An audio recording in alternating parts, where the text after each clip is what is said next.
यतिखेर हामी लालपर्साको झुलेङ्गे पुलमाथि छौँ। अहिले हामी जग्गा जान लाग्यो सबैजना मिलेर दाउरा लिनको लागि। रिना दिदी, सबिन दिदी, भाइहरू। राम्रो जङ्गल छ नि हाम्रो जङ्गल नि यति राम्रो छ।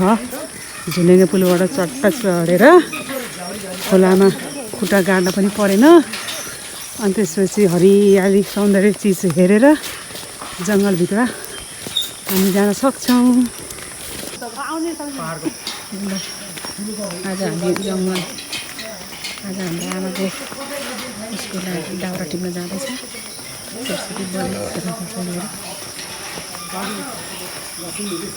शान्तिमेर कहाँ जान्ला? दाउरा टिप्नलाई कति ल्याउनु सकिन्छ त? हेरौँ कति हुन्छ अब। सक्छ होला नि। बन्चर के खोलेर ल्याएर गिरे चाहिँ हाल्नुहुन्छ। सक्छु भन्दा स्कुल जान दिएर ल्याउनु दिएर भइहाल्यो।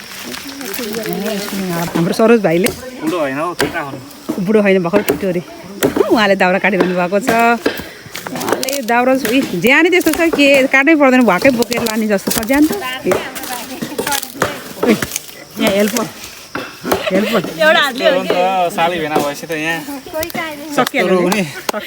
सकिन्छ हौ। आज विशेष गरी हामी चाहिँ दाउरा टिप्न भनेर आएका छौँ जङ्गल। ज्याना दाइले यहाँ अर्को भाइले दाउरालाई म्यानेज गर्दै हुनुहुन्छ। ए दाइ जङ्गल त्यो तालतिर त अलिक नजानु होला, गइहरू होला टोक्ला खुट्टा। यो यस्तो गऱ्यो भने ऊ हुन्छ नि, अब उठाउँदैन नि।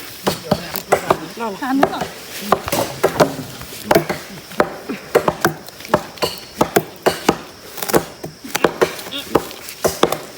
सरकारले काटेर छिना खाऊ भिडियो बनाएर के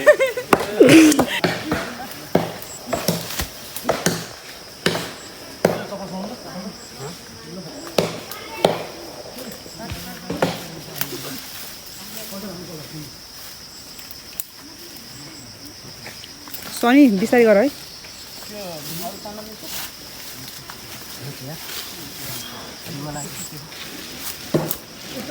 चिप्लो छ है, बाटो चिप्लो छ।